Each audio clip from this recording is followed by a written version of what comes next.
Hey, deserving listeners, this episode is part 2 in which I respond to your questions about abuse.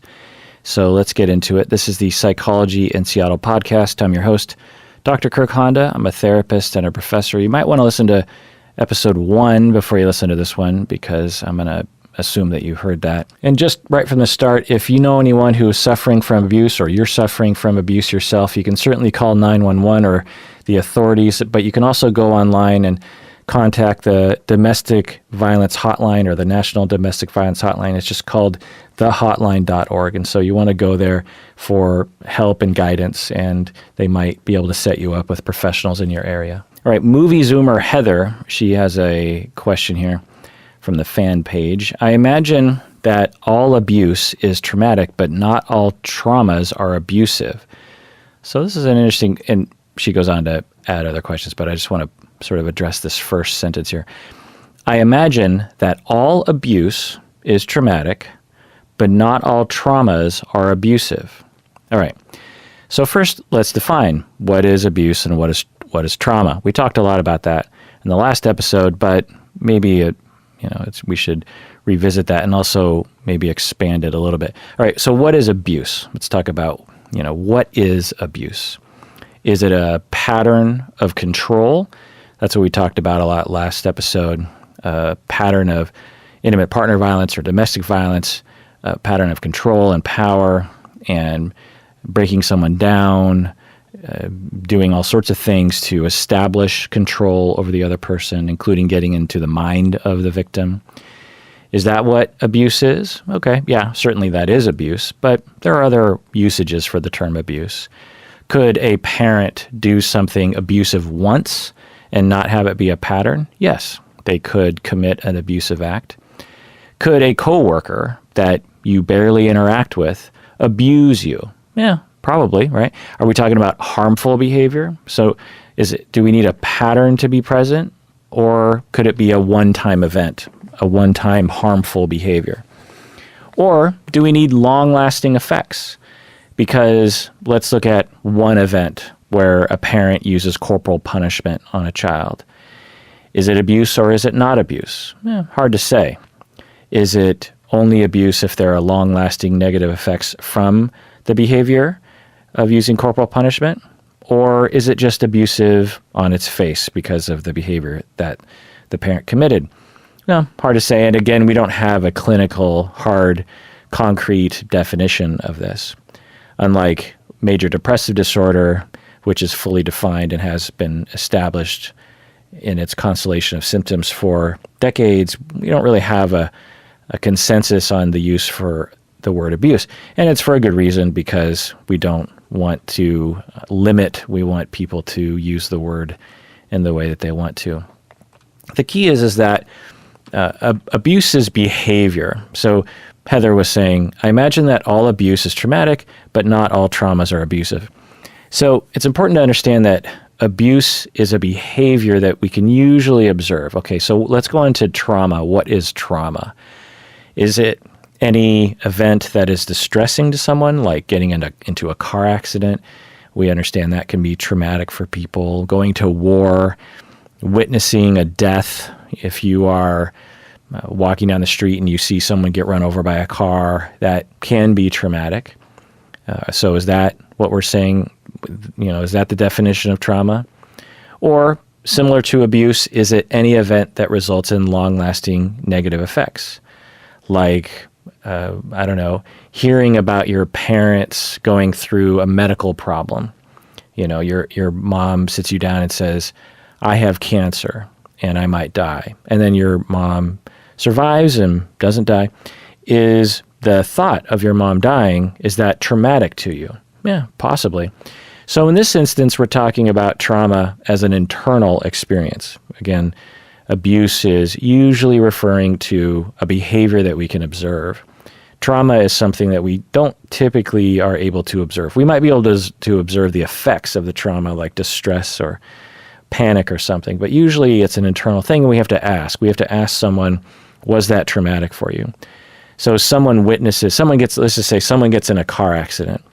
Well, you can't know for sure if that was traumatic for them, because for them, it might not have been distressing. There might not be any long-lasting negative effects from it. And yeah, it wasn't their best day on the planet, but it wasn't that bad. Think about yourself. If you've been in, like me, I've been in a number of car accidents. By the way, I never caused any of them. I'm proud of my driving skills, and I have been ran into a number of times. One time I was just sitting at a stoplight and someone just ran into me and then claimed that someone ran into them behind them. And I was like, no, I saw them creeping up on me from behind. There was a big truck, like a big I think it was a Roto-Rooter truck.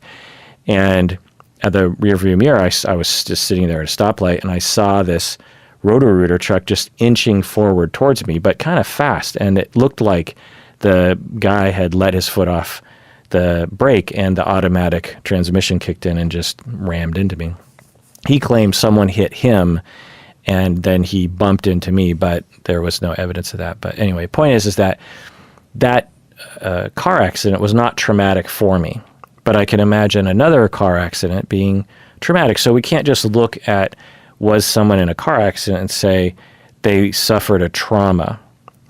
Unless we're using a real general sense of like, well, those are the sorts of behaviors that, or sorts of events that tend to be traumatic, like witnessing a death or going to war or something like this. But in the clinical sense, trauma is something that it causes a negative effect. It's usually something that is quite distressing, quite scary for the individual, quite unpleasant for the individual.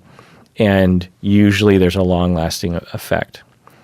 So, for example, on the podcast, when I use the term relational trauma, I'm referring to a relational event that is distressing or hurtful, and there are long-lasting effects from that. When I talk about, so-and-so suffered from relational traumas, again, a relational event, long-lasting negative effects as a result of distress or hurt. For example, distressing meaning like an angry parent or sexual abuse or something. Those are distressing events for the individual in the moment. If you asked the individual being sexually abused how, what was going on there, the child or the individual would say, I'm not enjoying this. This is very scary. I want this to end.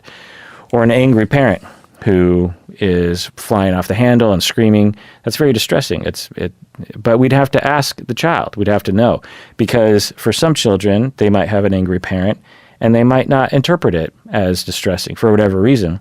And for them, it's just like, that one night my dad got real angry, but it didn't scare me. And so we'd have to know if it was scary and or distressing or hurtful. Hurtful meaning emotionally cold parenting or criticism. So in these instances, the child is not scared, but they are deeply hurt, and it's a relational event, and there are long-lasting effects. And so that's what I'm calling relational trauma. So we see in just the surface level discussion that I'm having right now that the word abuse and the word trauma has a lot of usages, and we have to be clear when we're using those words what usage we're using. So you say, movie zoomer Heather, I imagine that all abuse is traumatic, but not all traumas are abusive. So let's look at that statement. You say all abuse is traumatic. Well, it depends on our definition, but according to me and the way I use these words, I would not say that all abuse is necessarily labeled as traumatic. For example, you can suffer from legally defined abusive behaviors from your parents and not have it be traumatic in that it wasn't particularly distressing for the child and there's no long-lasting negative effects. Is it likely to be traumatic? Yes, but it doesn't have to be, because again, trauma is defined, according to my usage of the term, as something that is internal, that has to do with the way we interpret things, which has to do with our resilience and this sort of thing. And I've talked with lots of people who have been through abusive situations as children or adults, and for some of those events, they were traumatized by those events in that it was emotionally distressing and there were long-lasting effects. And some events, they were not traumatized. So not all abuse is necessarily traumatic. That doesn't mean that we should allow people to be abusive. I'm just saying that it's not automatic. And the other part here, you're saying, but not all traumas are abusive, and that is true. Yeah, not all trauma is necessarily under the umbrella of abuse. Some trauma, we can be traumatized by cold parenting, emotionally withdrawn parenting.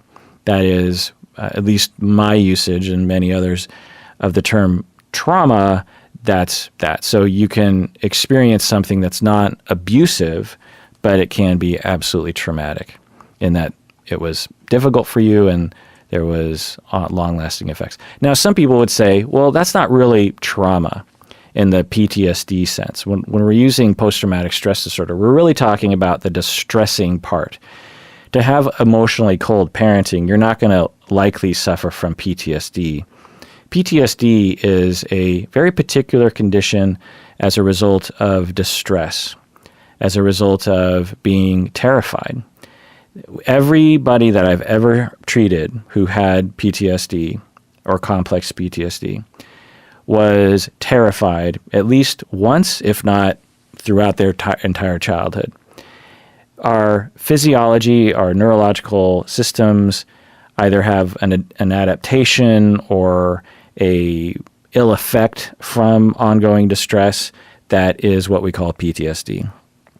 Anyway, what's going on with Heather's email here? I dated someone in college who threatened suicide if I broke up with them or did something they didn't like.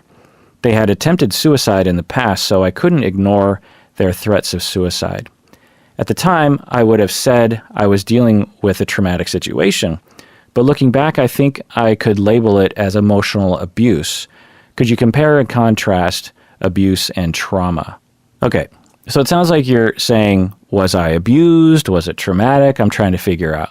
Well, again, it depends on your definition. It depends on what you're focusing on. And it really depends on how you want to define it, Heather. So you describe a situation in which you were being controlled. He was threatening suicide if you broke up with him. He was threatening suicide if you did something that they didn't like, he didn't like you to do. Well, that's very controlling, and it's harmful, and it's a pattern, and so we would call that abusive. Not everyone necessarily would call that abusive, but I would. Anytime anyone is using things along these lines to control your behavior, particularly whether or not you break up with them, that is abusive. Now, is it traumatic? Could be. You would have to ask that question. Was it scary? Was it distressful? Were there negative long-term effects? Did it change the working models that you had about other people for the worse? So was it traumatic? I'm guessing it was. So it was both abusive and traumatic. All right, this next email or question on the fan page was Anonymous Fan. They write, thanks to Psychology in Seattle, I reached out and found a kind and compassionate therapist who I've been working with for about 6 months. Recently, he has been using EMDR along with psychotherapy. The EMDR does seem to decrease my anxiety initially, but now there are many new memories surfacing from my trauma, and it's pretty overwhelming. I'm worried that I've opened Pandora's box and that I am not going to be able to cope. Can you talk a little bit about EMDR and how it works? What does the evidence say regarding its efficacy in treating patients like me? I would love to hear your input. Thanks. End of email. Yeah, well, I did a whole episode on EMDR, a whole deep dive. You can listen to that. I think it's just for patrons. And yeah, there's a lot of research demonstrating efficacy with EMDR with some clients with some conditions. So can it be effective? Yes, it can be effective. Is it effective with everyone? No, it is not effective with it. Can every clinician use EMDR well? Not necessarily. Is every client a good candidate for EMDR? No. So, but it is empirically found to be effective. I will say that I treat PTSD with a lot of people, and I don't use EMDR. I don't need EMDR. I use a personally modified prolonged exposure model that involves a lot of education, a lot of emotional regulation, a lot of emotional awareness, a lot of compassion, a lot of meaning making. And EMDR does that as well, but it's more manualized and formalized, which I've never been a fan of. I've never been a fan of applying a one-size-fits-all to all clients. Some EMDR people will adjust it for their clients. But anyway, point is that EMDR is absolutely effective for a lot of people, and a lot of people will report that it really helps them, and science has demonstrated that.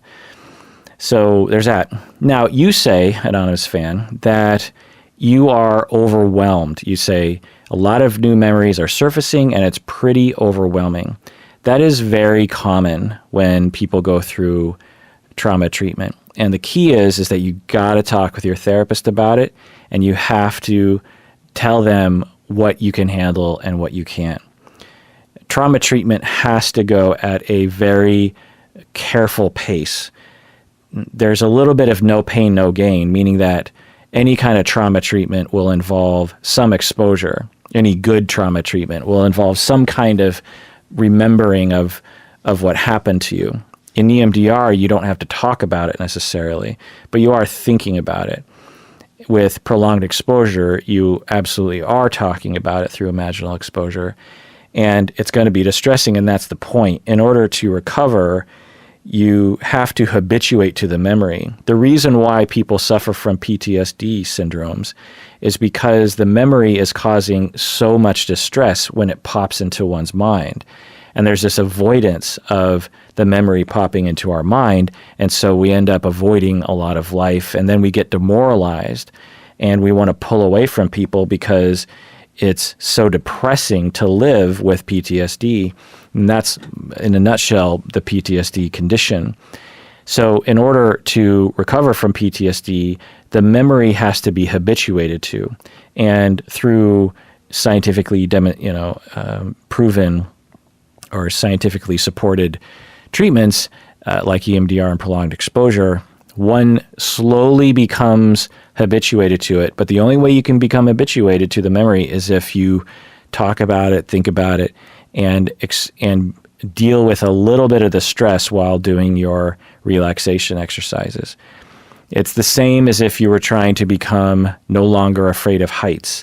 The only way to become one of the best ways that I've found to become no longer afraid of heights is if you slowly, graduatedly increase the amount of distress you feel, or not this amount of distress, increase the stimulus such that you feel, I've talked about this before. So let's say you have traumas in your life. You were abused by your mother. She was physically abusive with you.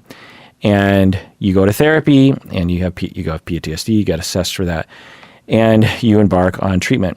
So in my model, I talk a lot about upfront about the educational part, about what you're getting into, about consent, making sure you understand that you have consent to do this, and making sure you understand what you're getting into. Then the second phase is emotional awareness, becoming very aware of one's distress levels and monitoring that in a very diligent way.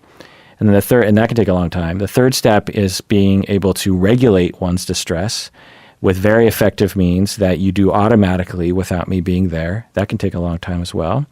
And then the fourth step is imaginal exposure, or sometimes I include a fourth step of like preparing for exposure. But anyway, so in this phase, the individual in session will spend a half an hour at the most thinking about what happened to them. So this client says, okay, I would ask them, okay, think about a memory of childhood in which you were traumatized by your mom. And the client would say, okay, and they would tell me the story. And then I would ask them, okay, what number are you in terms of your distress level? And they'd be like, oh, I'm like a 3. I'll go, okay, we'll continue telling the story. And they tell another 5 minutes. And usually I'm taking a lot of notes for various reasons I won't go into, and then I'll say, how are you feeling? What's your distress level? And he'll say, I think I'm a 7. I'd be like, okay, let's scale back. Let's do our breathing exercises. Let's engage in your distress reduction management system. What do you need to do? Do you need to do grounding? And they do those things. And then a little bit later, I say, where's your distress level? And he says, I'm back to a 2. Okay, resume the story. They resume the story, and they're at like a 4, and I say, okay, do your deep breathing while you keep telling the story, and make sure you relax your body and continue to tell the story. Over time, what happens is if you repeat this over and over again, when the client starts to tell a story or even an adjacent story of the traumatic moments, the individual no longer feels any distress because the body habituates to the memory. So, after many sessions of this, I tell me a story, and they start talking about an abusive situation they went in, or they recount more details of a story they told me before. And I say, what's your stress level? And they're like, I'm like 1.5. And we do that a number of times. We keep going into different corners of their mind, different stories. And by the end, not a single story distresses them. Not a single memory distresses them about the abuse they went through. Maybe a little bit, but not on the level clearly that they had before. We do an assessment of their PTSD symptoms. They no longer are avoiding relationships. They have better self-esteem. They're not demoralized anymore. They are able to sleep at night. Things don't trigger their, dissociative or panic response. Like with this individual, someone getting angry at him or someone disapproving of him would cause his distress to spike to an 8 or a 9. That no longer happens. And essentially, they don't have PTSD anymore. And so EMDR does all this essentially, but with eye movements. And then there's the 6th step that I involve with clients, which is meaning making, which is an important step. It's kind of like a narrative therapy step, or a schema step, and it's this step in which the individual explores the meaning of what happened to them and why this happened and how they want to see what happened to them. It's important that whenever we go through a big event that we have some way of narrativizing the what happened to us. You could say it's for closure reasons or existential reasons. A common, and this is same with loss, when someone dies close to you. Like my grandma died a few years ago, and it's really sad for me, and I feel bad, and I feel like I miss her, and I wish she were around, and I feel sorry for her. But she lived a really long, great life, and she lived to be 101, and a lot of people loved her, and a lot of people she had a lot of great times, and her body was really quite weak in the end, and her mind wasn't all there the way it used to be, and the universe just wanted her to join the universe, and that's my meaning of that event. But when she first died, I didn't feel that way. I developed meaning, a story, if you will, of why it happened, and I have closure around that. Whenever I think about my grandma dying, that the meaning that I derived from that loss will rise to the surface and, I guess, in a sense, soothe me, or at least give me resolution. And for this fictional client who had the abusive mother, there would be exploration of that. Why did you do this? Some people will say, well, it made me more compassionate towards other people because I know what abuse feels like. Or it made me a person who knows that I can survive anything. I feel like I'm really stronger now.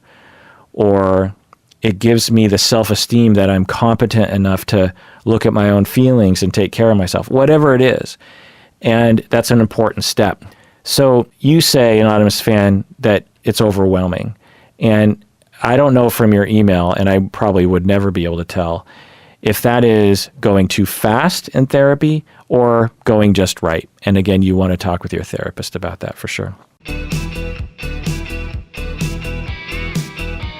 All right, let's talk about another question from famous patron Lyndon from the Facebook fan page. He writes, is abuse an effect of attachment injuries or other psychodynamic processes? So famous patron Lyndon always has complicated questions, so let's dive into this. Is abuse an effect of attachment injury, meaning that the abusive person suffers from attachment injury, or other psychodynamic processes? And the answer to your question, Lyndon, is yes.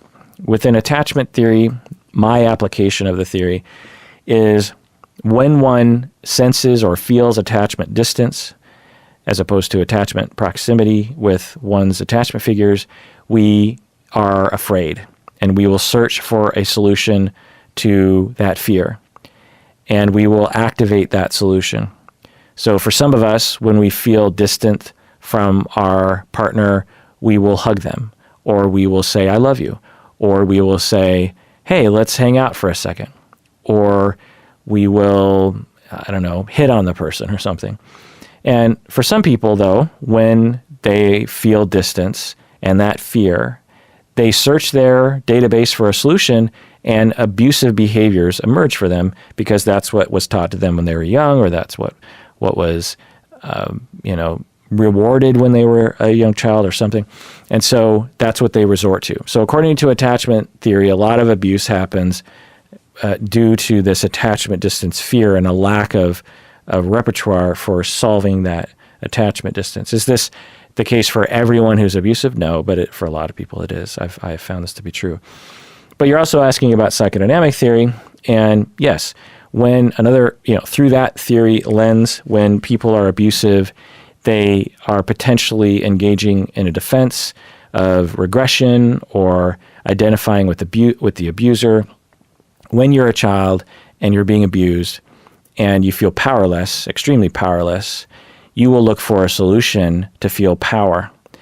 And some people, some children, in an effort to gain power because they are made to feel powerless by the abusive person, the child says, well, who has power, and who can I have as a mentor or an idol, a role model of power? Well, the person abusing me.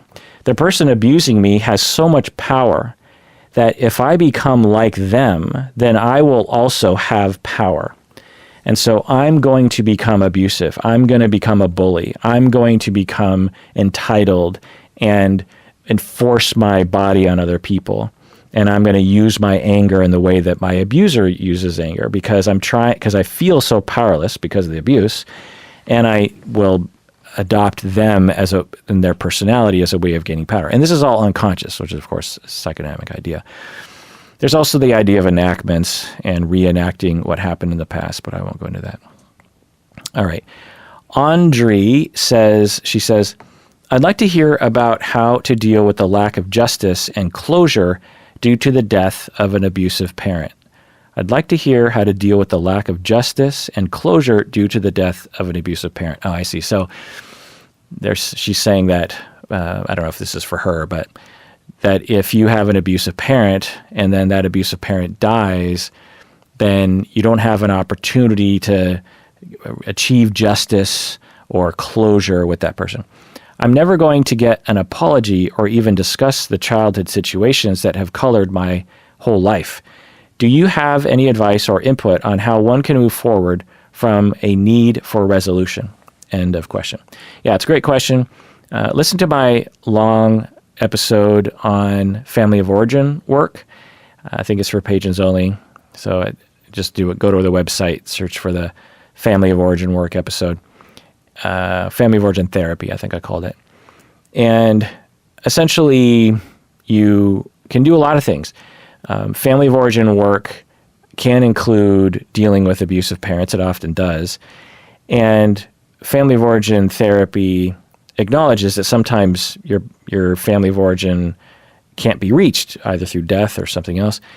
So there's a lot of exploration, there's a lot of investigation, and that can achieve closure, not necessarily justice, but maybe some justice. Maybe if you find out about that parent's childhood, maybe some resolution can occur from that. It often does.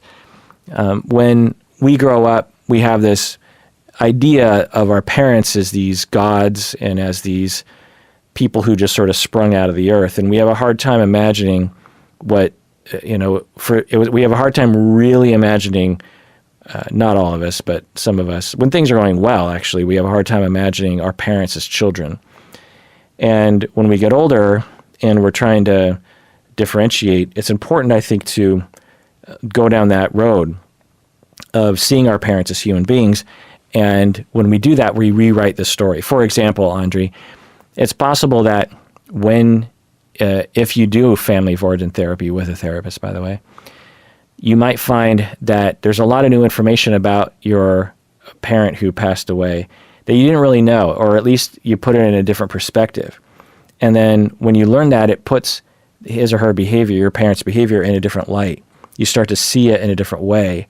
And now your story's different. Instead of being abused by this tyrant, you were abused by someone who was abused themselves, that kind of thing. And sometimes that can be very, provide a lot of closure. The other, technique that pops in my head is what we call in Gestalt therapy, empty chair work. It's also just an experiential therapy activity in Satyrian models, this kind of thing. But essentially what you do in therapy, and I've done this with clients, is you do a exercise in which you imagine your parent who passed away is in the room with you, and you have a conversation with the parent. And you might actually even get into the empty chair and say what your parent would have said back to you, and you go back and forth. And that can be extremely healing.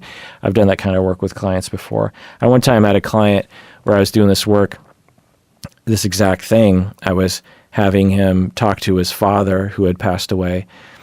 And my client, I was, leading him through this exercise. And then all of a sudden, my client just exploded. And his big complaint that he came to therapy for was he had a lot of anger. And he said that he would explode while he was at work sometimes. And he had complex PTSD from his father's abuse. And so when we did this empty chair exercise, it helped him to get out a lot of his feelings. One of the things that happens to us when we have parents that abuse us is that we were never able to really let them have it. And letting them have it, even in empty chair work, can be very healing. All right. Jenny, she says, is it possible for a child to abuse a parent? Yes, Jenny, it is 100% possible and happens all the time. I had a lot of clients in my family therapy days where this was the case, where the child absolutely was abusing the parent. And it's often stigmatized. If someone claims, like, oh, there's a kid abusing the parent, a lot of people from the outside will say, well, the parent must deserve it, right? Because children are innocent. I'm here to tell you, everyone, children are not innocent necessarily. Children can be innocent, but they're not all innocent. I've treated some very uninnocent children. One of the very first people I worked with was a total psychopath, bully, he was the most abusive human I've ever met, and he was, 14 years old or something. And I wasn't a therapist yet, and I actually had to just watch him. My whole job was to make sure that he did not abuse other people, particularly younger children. And if I took my eyes off him for 3 seconds, he would know, and he would make a beeline to abuse someone. It was crazy. And so can a child be abusive, even though the parents were, not terrible? Yeah. Another scenario that I would see, now certainly we can imagine situations where a child will be abusive to a parent because of bad parenting. That's a pretty much of an obvious scenario that could happen for sure. But there were other scenarios where I would see parents who, they weren't perfect, but they weren't terrible. And we had a kid who, because of racism and sexism, is bullied at school and falls into a gang. And then because of that gang activity and the drug abuse, and maybe even the PTSD as a result of what goes on when you're in a gang, the child would come home and they would abuse the parent, even though the parent was, like I said, not a terrible parent and obviously didn't deserve any of that kind of stuff. So can that happen? Yeah. Another scenario is an adopted child who has a tremendous amount of personality issues that they inherited from their parents or they acquired due to early attachment disruptions. And can those children abuse the parents? Yes. Yeah, of course children can abuse parents. And these are some of the loneliest parents on the planet because no one will, help them often. All right, let's take a break and come back. We'll answer some more questions. All right, this next question is from anonymous upper tier patron from Canada. She writes, my father was a sexually abusive pedophile. He committed suicide 2 days before my 30th birthday after being charged with making and distributing child pornography. My mother is an emotionally abusive and neglectful narcissist. I have been in therapy for 16 years with complex PTSD and generalized anxiety. I don't want to lose my relationship with my mother as my father is already dead. She has been to therapy with me many times, but no ground has been made in therapy. The preoccupied part of my brain keeps hoping for a healthy relationship with my narcissistic mother, but the logical part of my brain tells me that it will never be. Can I ever expect my mother to change? Are narcissists capable of changing, or do I need to give up this hope for good and end the relationship? End of question. So this is complicated, obviously, and I'm really sorry, anonymous upper tier patron from Canada, that you went through this. It sounds like a lot to unpack, and you've been in therapy for 16 years, and so good for you for that. And I hope that you find relief as you go. You really deserve that. If anyone deserves relief and serenity, it's you. So you say here that, the preoccupied part of my brain, I keep hoping for a healthy relationship. So that's one side that could definitely be around, that you keep barking up the same tree when it's not healthy to do so. That's possible. But your other question is, can I expect a narcissistic mother to change? Well, you can't expect, but can they change? Yes, absolutely. People with narcissism are absolutely capable of change. It takes a long time, but yeah, I've treated many people with narcissistic personality disorder, and it's a defense. It's a defense against worthlessness. And when we help that person with their sense of worthlessness and help them develop a sense of real self, then their empathy is no longer impaired, and they can actually have a tremendous amount of empathy for people. So it absolutely can be treated, but the individual has to want to change, and it takes a long time. All right, this next email, anonymous upper tier patron, she writes, I've been listening to your podcast for a while now, and I notice that sometimes people get on your case about being too forgiving towards people who can be abusive, such as people with narcissistic personality disorder or domestic violence perpetrators. Regarding this, I want to forgive abusive people such as my father. Recently, I've even found myself wanting to forgive the man who sexually assaulted my partner, but then I quickly stopped when I noticed how upset it was making her. I was wondering if it is at all pathological to want to forgive abusers like I do. Are some people more forgiving than others? Do you experience similar situations? End of email.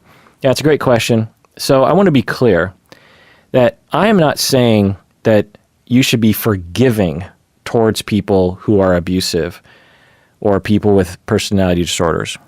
I'm not saying you're supposed to forgive them. And I pray to God that I haven't said that, because that's not what I believe.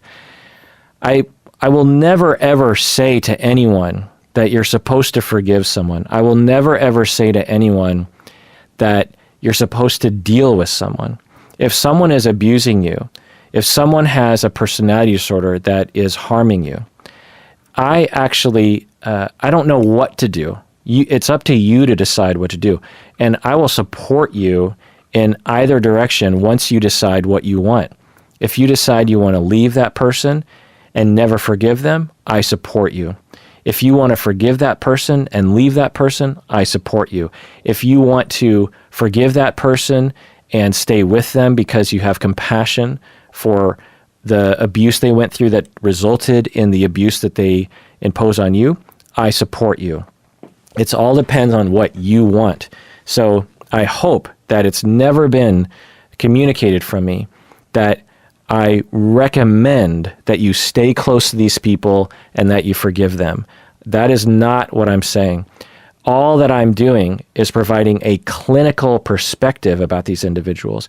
When someone with narcissistic personality disorder comes to me, when someone with borderline personality disorder comes to me who also is externalizing and abusive to others, because not all borderline or narcissistic people are abusive, by the way, Or a perpetrator, a domestic violence perpetrator comes to me. It's not my job to chastise them and to tell them that they're a piece of crap, right? It's my job to treat those individuals.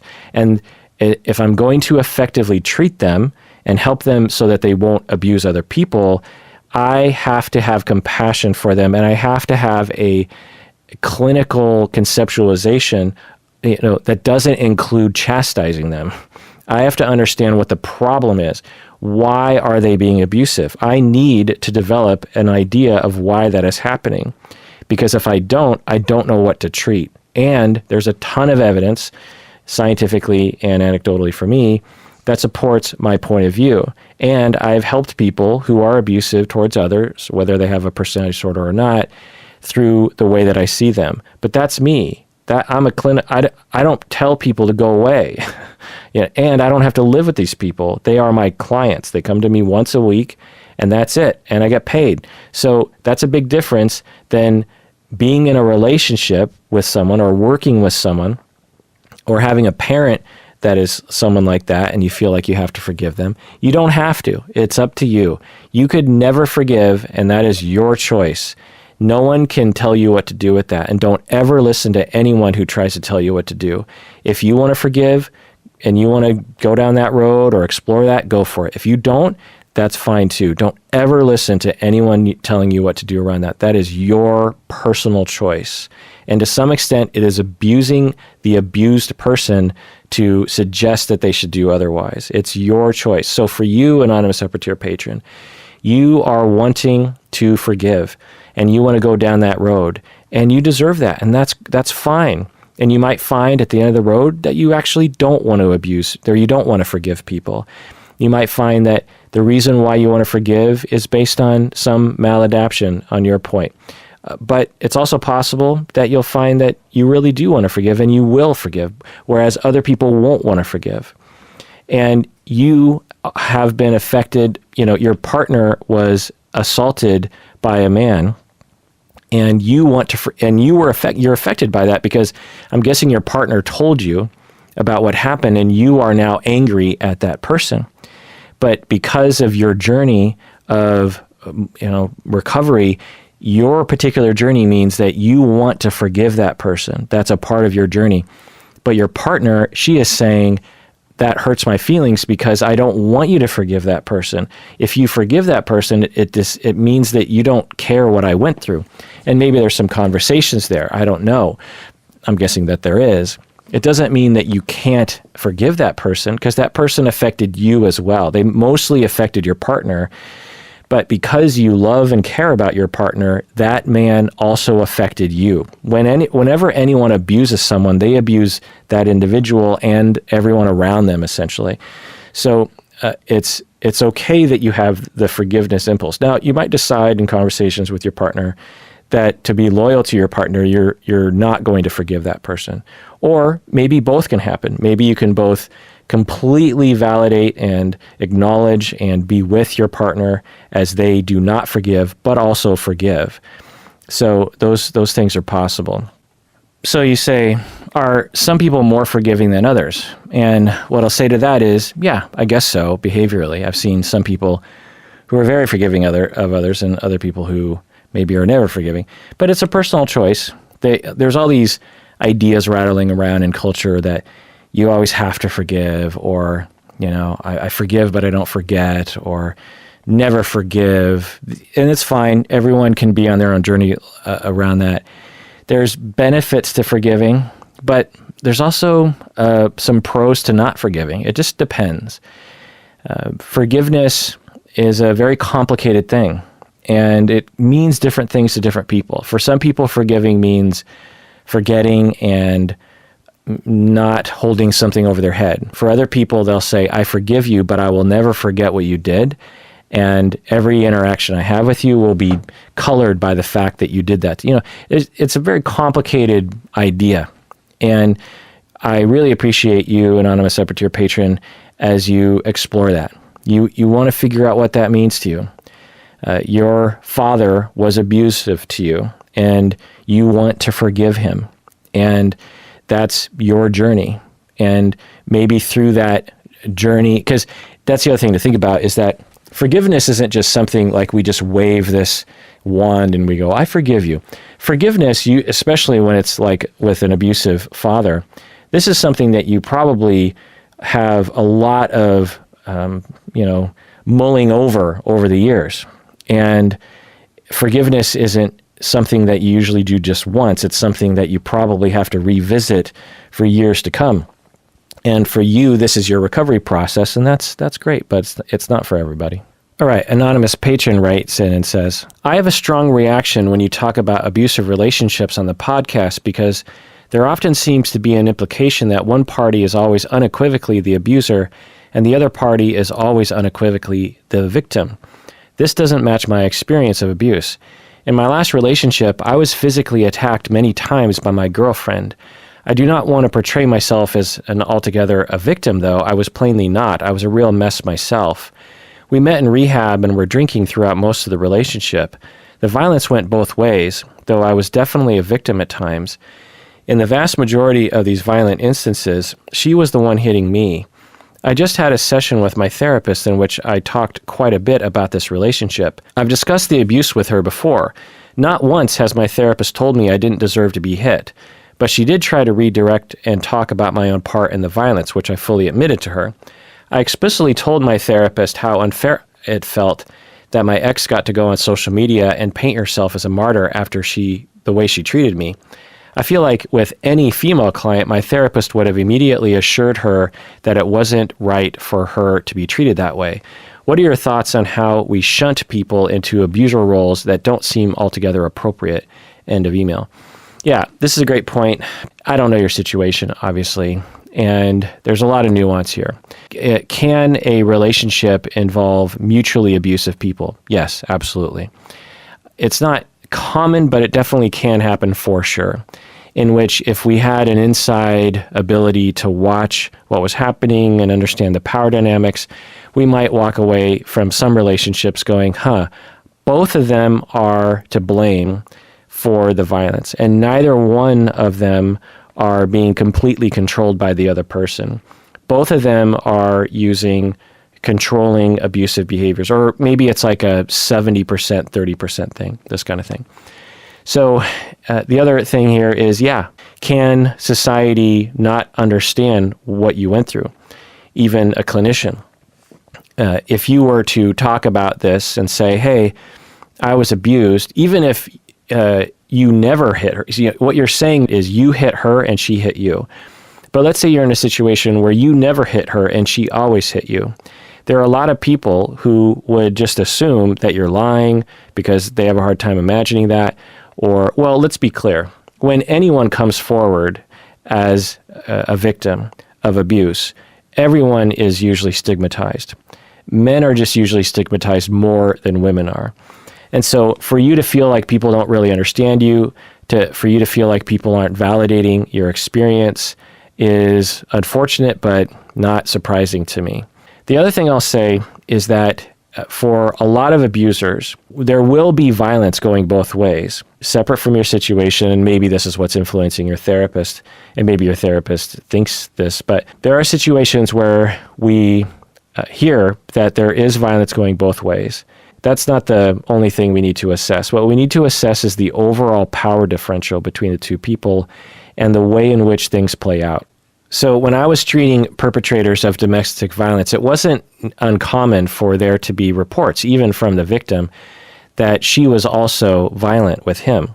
But when we actually investigated, we found that if the husband hadn't been doing all the abusing, the wife wouldn't have either.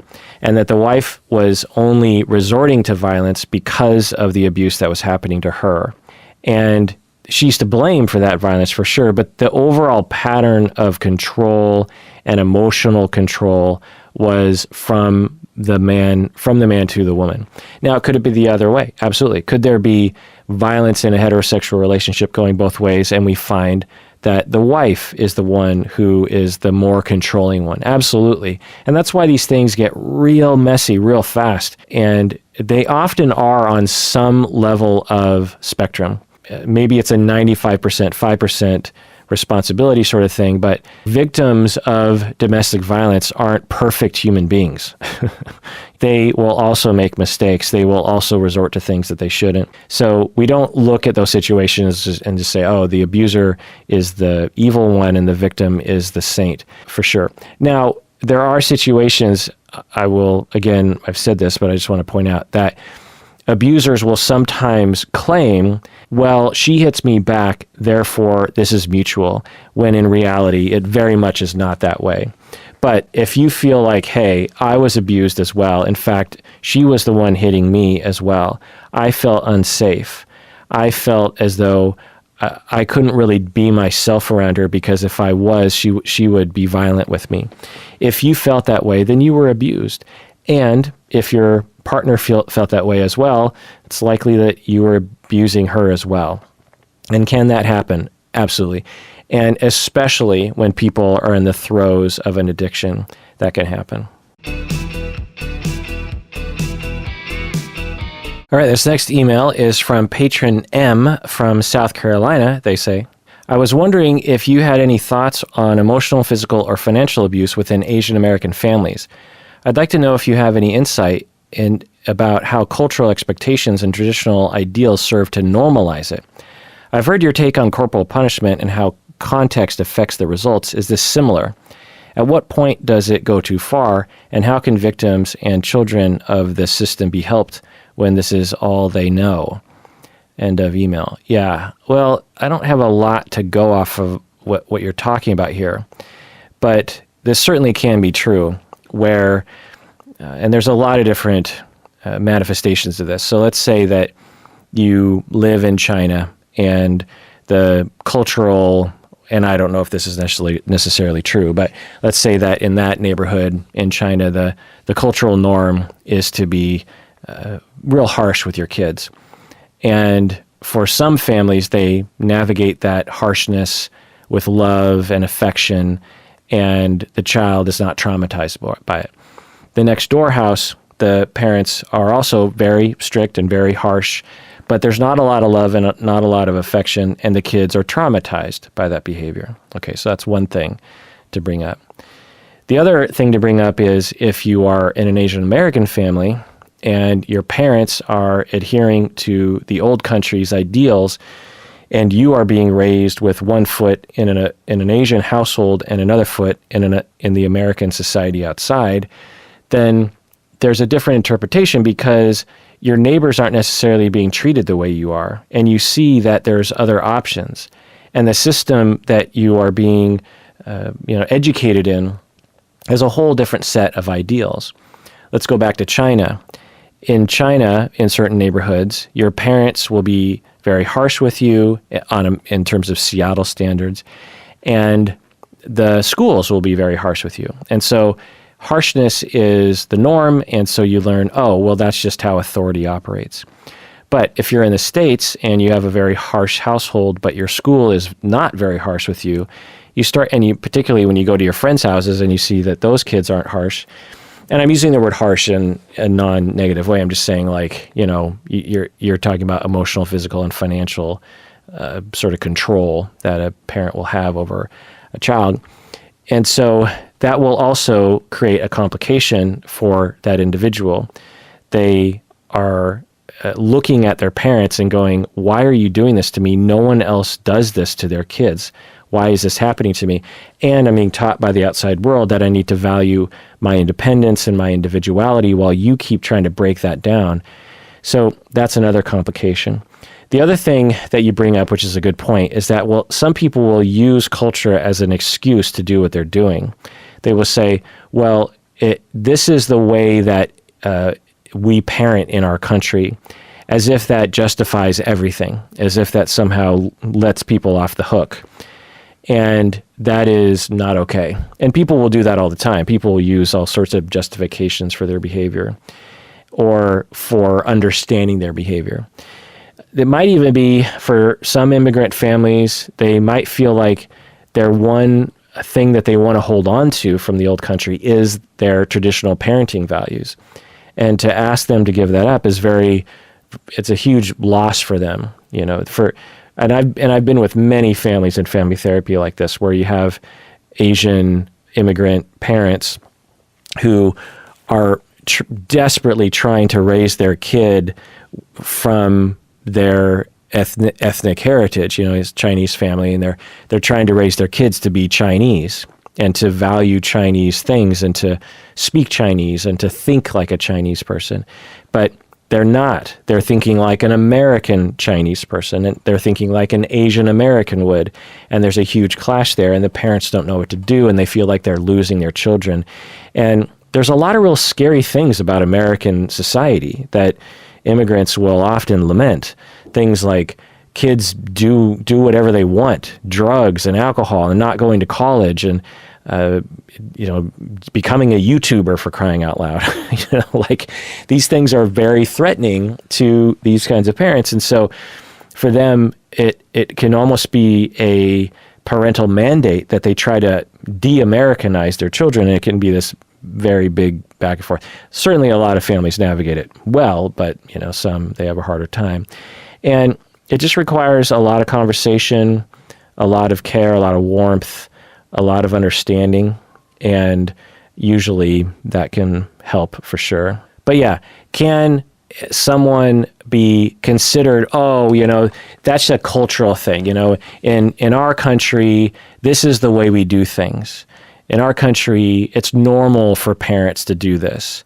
Well, that doesn't make it good, okay?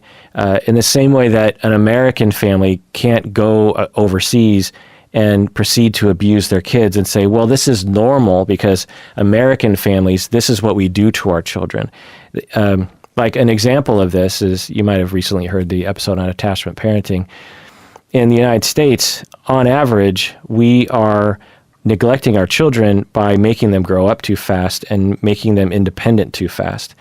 And so if an American family were to go to another country and treat their kids this way, and the neighbors are going, why are you putting your kid in their own room when they're not even a year old yet?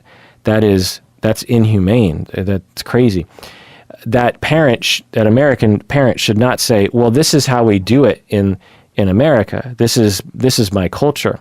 It doesn't make it right, just because something is, every society has its problems.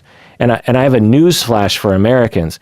America isn't the only society that has problems culturally. Some Americans can be so self-centered sometimes that they literally believe every other society doesn't have problems compared to America.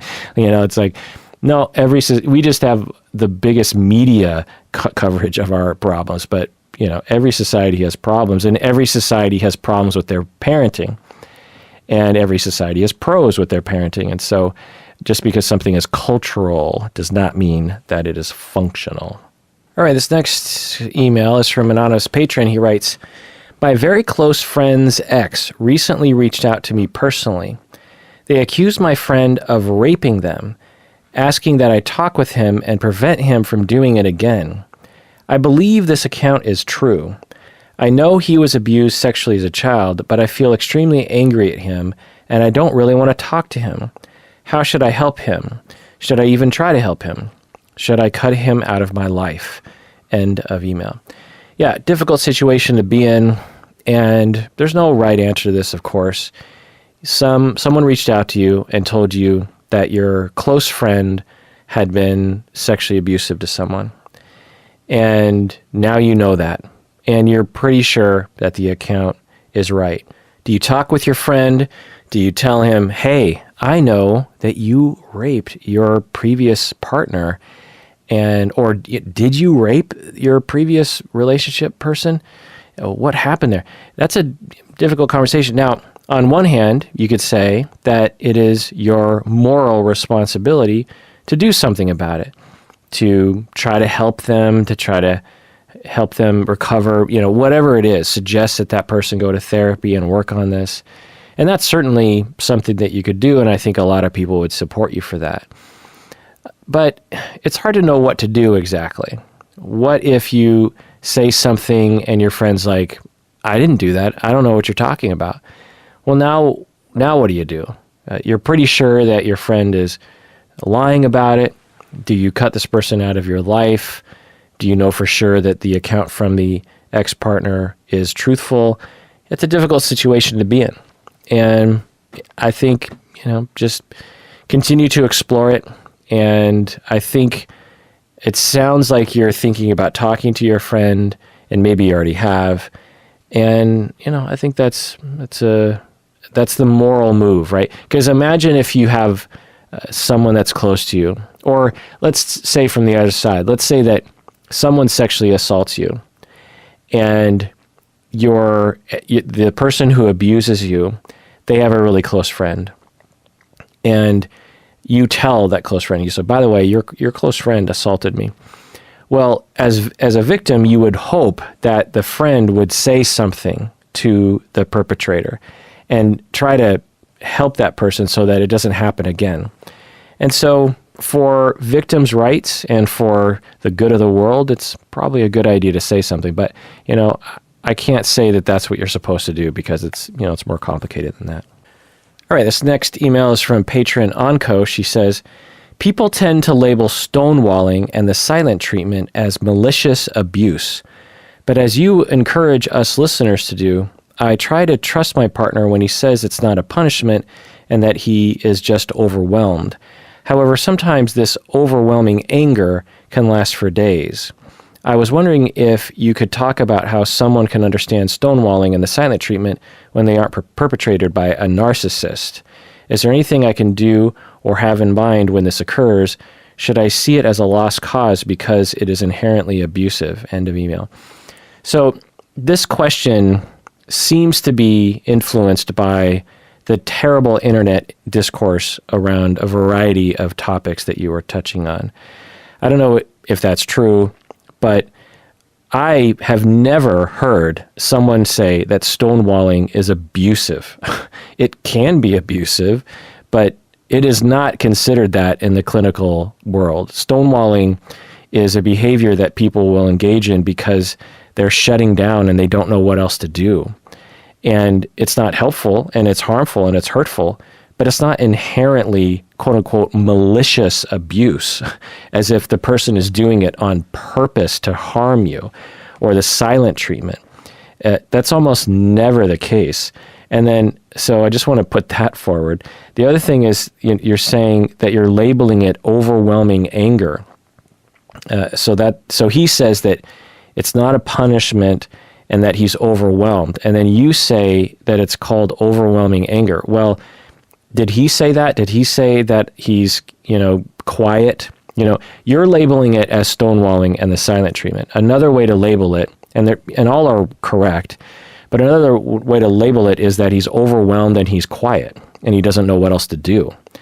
So that's just another way to see it. All you can see is that he is not responsive to you. And you can label that stonewalling, you can label it the silent treatment, you can label it being overwhelmed.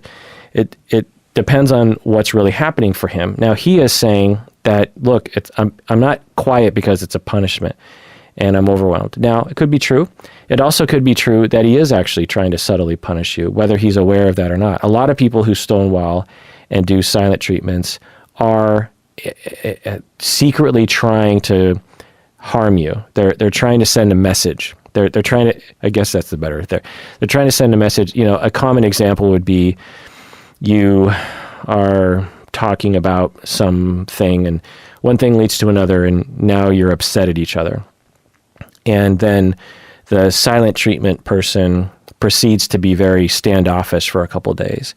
Well, what's happening often for the standoffish, stonewalling, silent treatment person is they're hoping that their partner will read their mind and see that they're hurt, and that what they're hoping for is that the other person will say, you know what, the thing that happened a couple days ago, I've been thinking about it and I'm real sorry that I said this, this, and this. And I know I must have hurt your feelings. That's what the silent treatment person is hoping for. That almost never happens, because when you give someone the silent treatment, they don't feel very warm towards you, and they also don't necessarily know how to read your mind.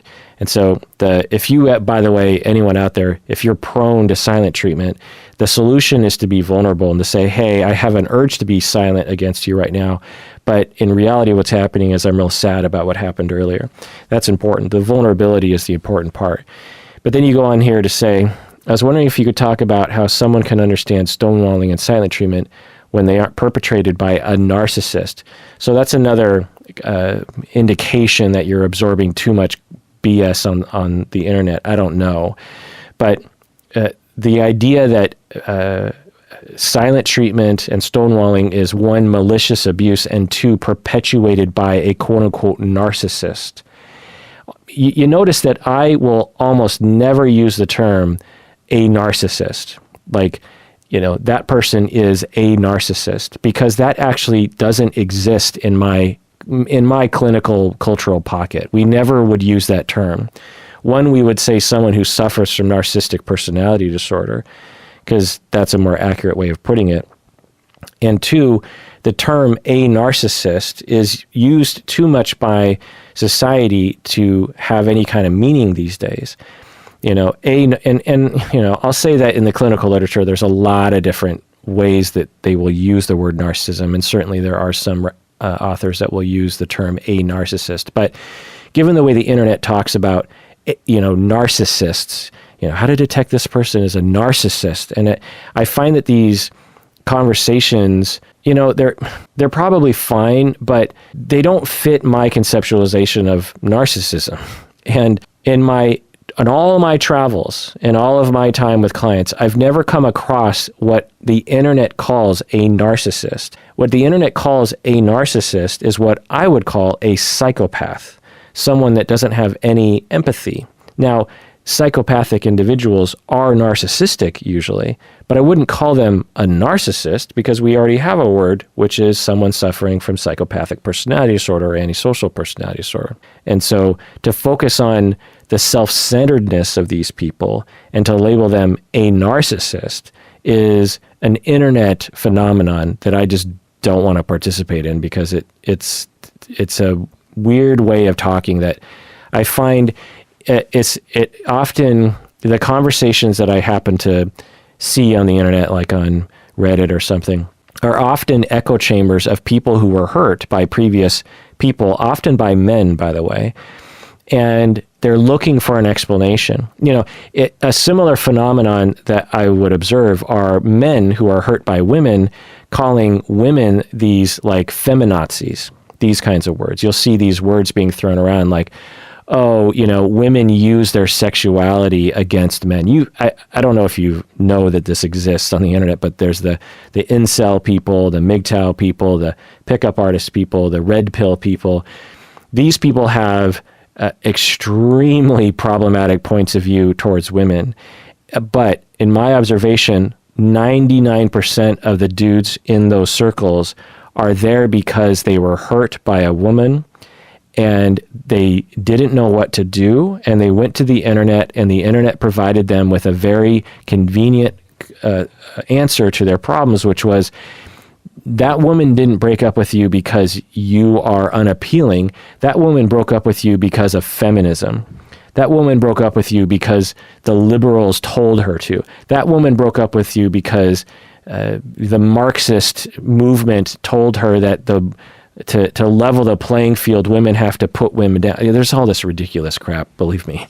And when I see those conversations, I'm like, whoa, how did you get there? And then, you're just a bunch of men who have been really hurt, and I feel very bad for you, but don't go down that road, my friend. It's a weird echo chamber of propaganda that you will not benefit from. There's other dudes on the internet that you can bond with who don't have a weird feminist conspiracy theory.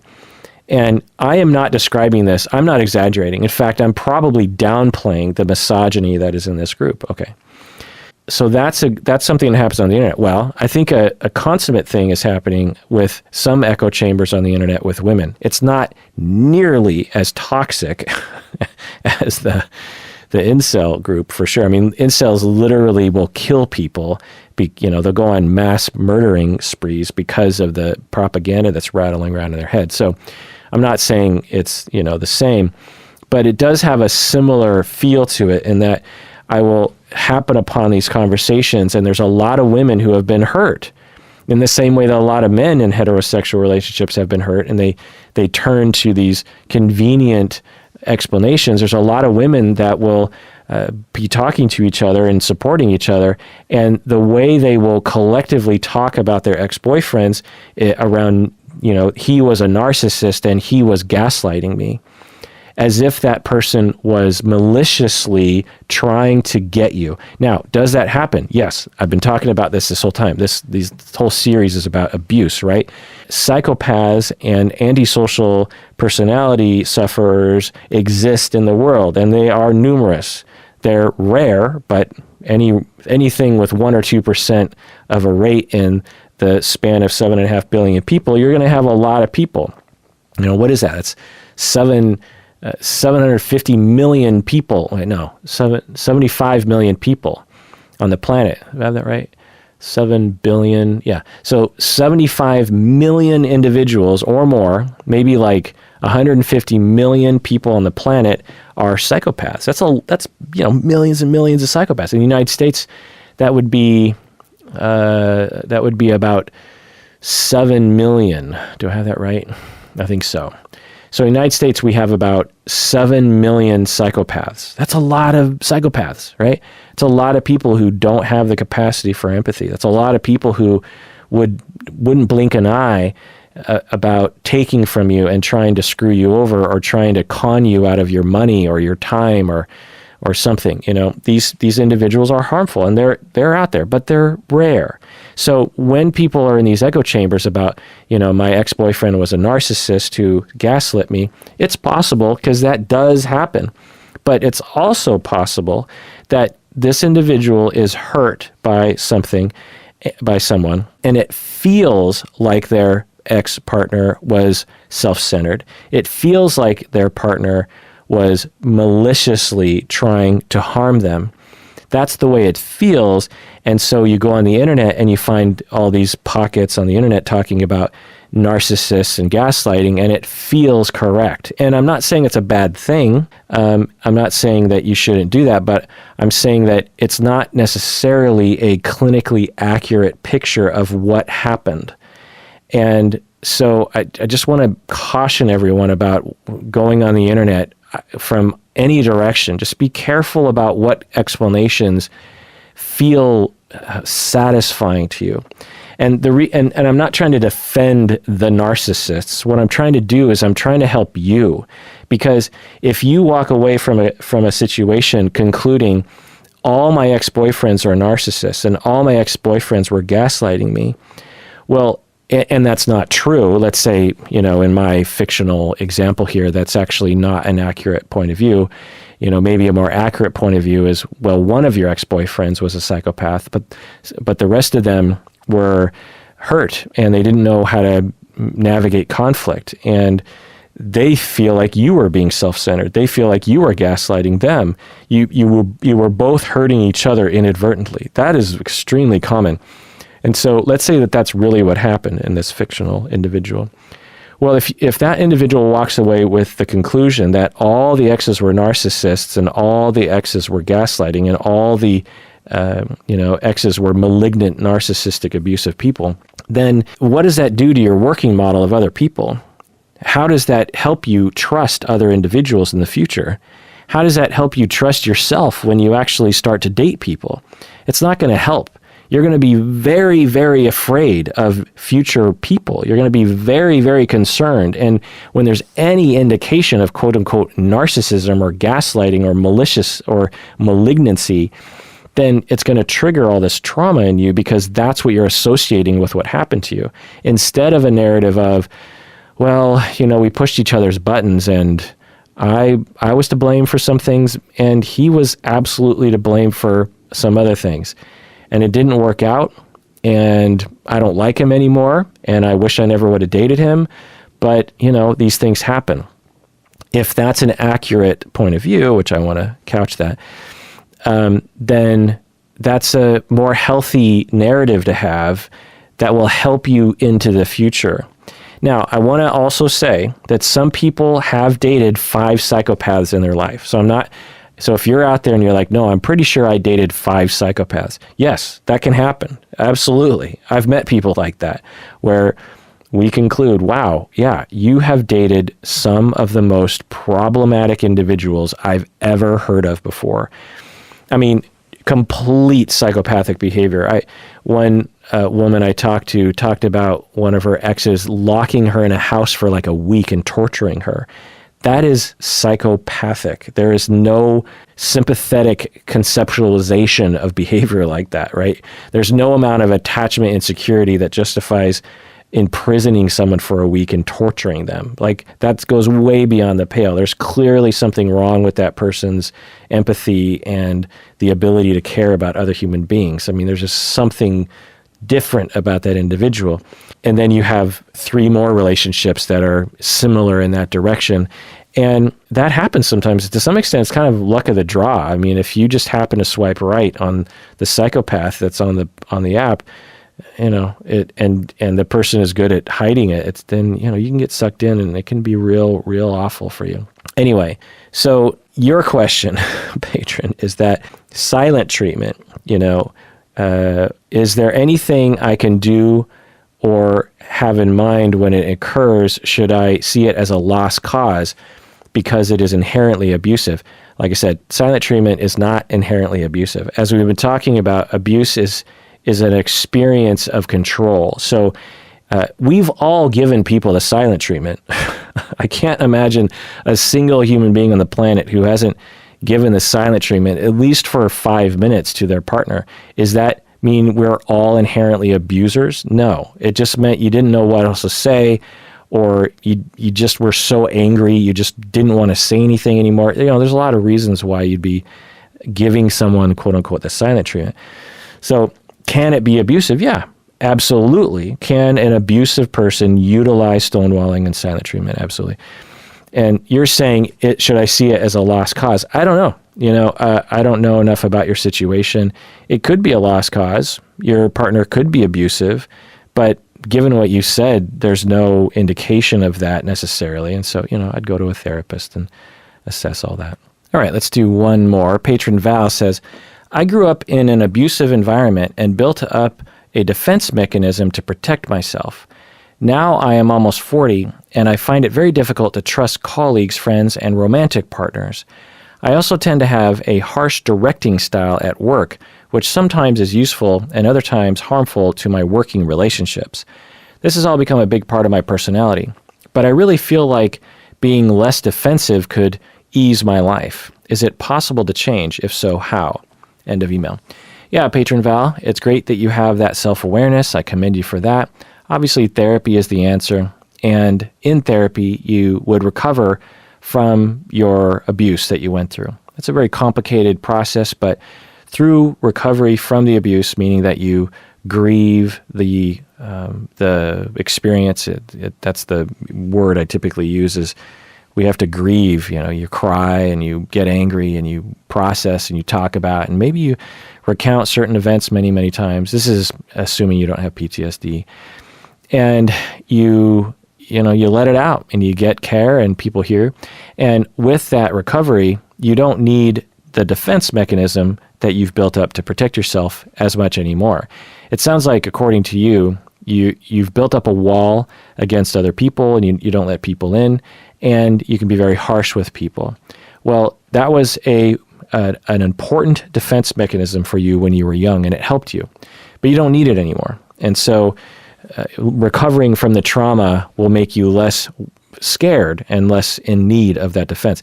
The other thing is just getting used to new behavior. Through therapy, you can talk about how to behave in different ways and how to get used to it. For example, at work, instead of being harsh, you can slow down and be more vulnerable or something.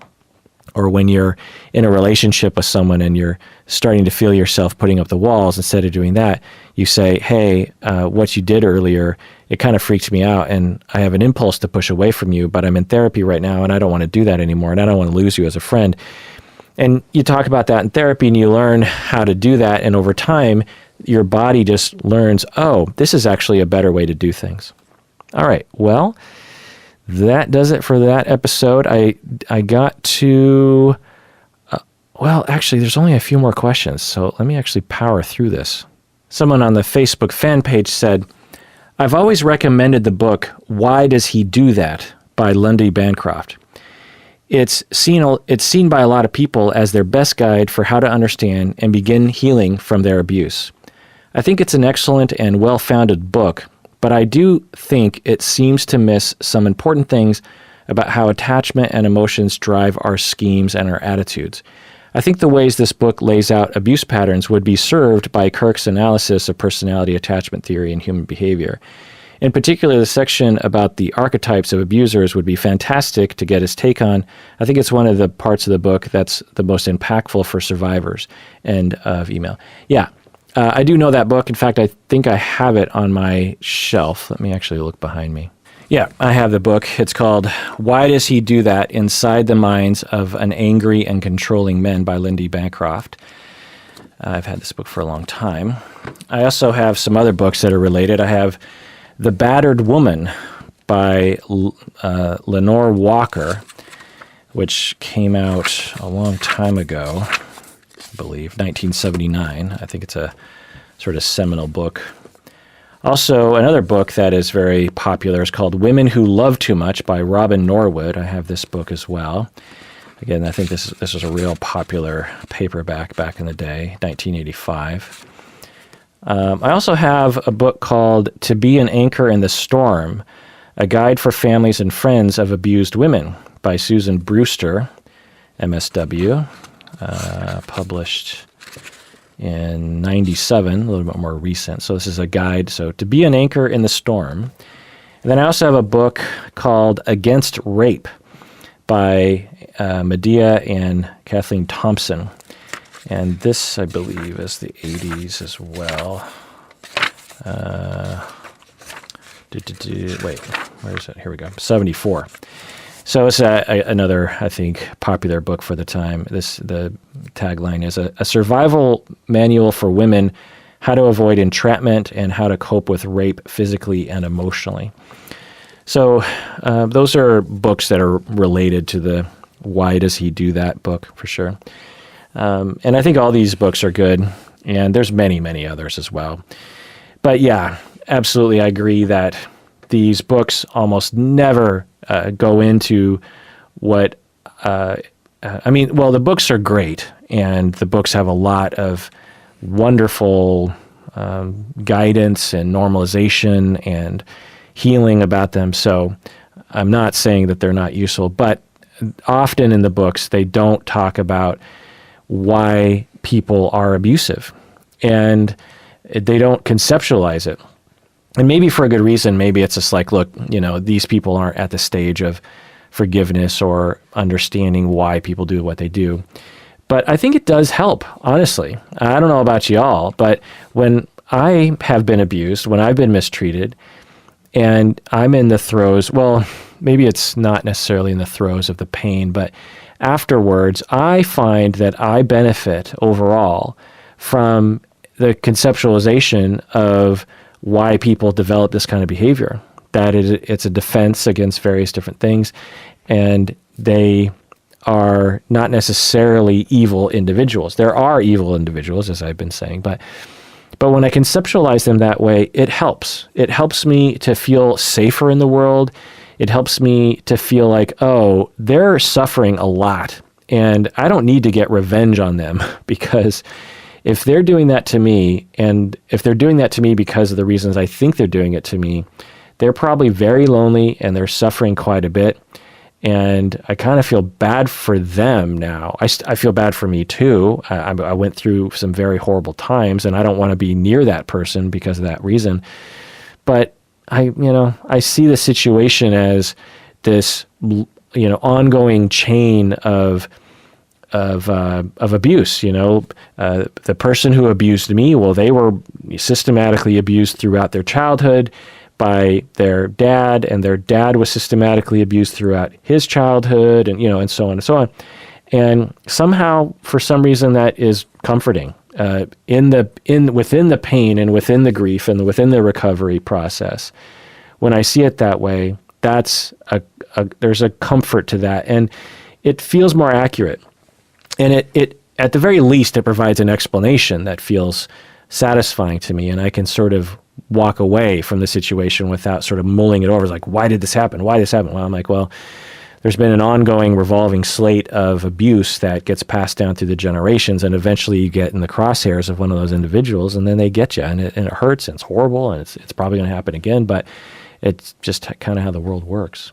All right, to close it out, Colin provided a number here for people to call if you think that someone is being abused in your life. You can call Monday through Friday, 9 a.m. to 6 p.m. Eastern Time, 1-800-994-9662. That's 1-800-994-9662. This is the OWH hotline, which Colin has here in the notes saying that this is if you have someone in your life who is being abused and you want to help them from the outside, then you can call this line. All right. Well, it's been quite a journey with all your questions, and I feel like I need to detoxify a little bit. Not that you all have toxified me, but the discussions and all the memories of abuse in my life, and from clients to other people, I need to kind of shake that off a little bit, and I recommend you do the same, or at least consider it. There's a lot of pain and a lot of trauma and a lot of fear and a lot of ongoing anxiety that's wrapped up in this. And we all have at least some of this, and some of us have a lot of this. And so it's important you take care of yourself. And really, this goes for all the episodes. Some of these episodes can be quite an ordeal for me, for you, for us. And it's real, and we don't want to avoid it, or at least I don't want to. But at the same time, we need to recognize the human toll that all this takes on us, and take care of ourselves, and go hug our people and our animals, and take a walk or relax or something, and just recognize that life has pain and tragedy and unfairness and trauma and abuse, and it's real, and I'm with you, and I know you're with me. And take care of yourself and take care of others, because we all deserve it. We really, really do.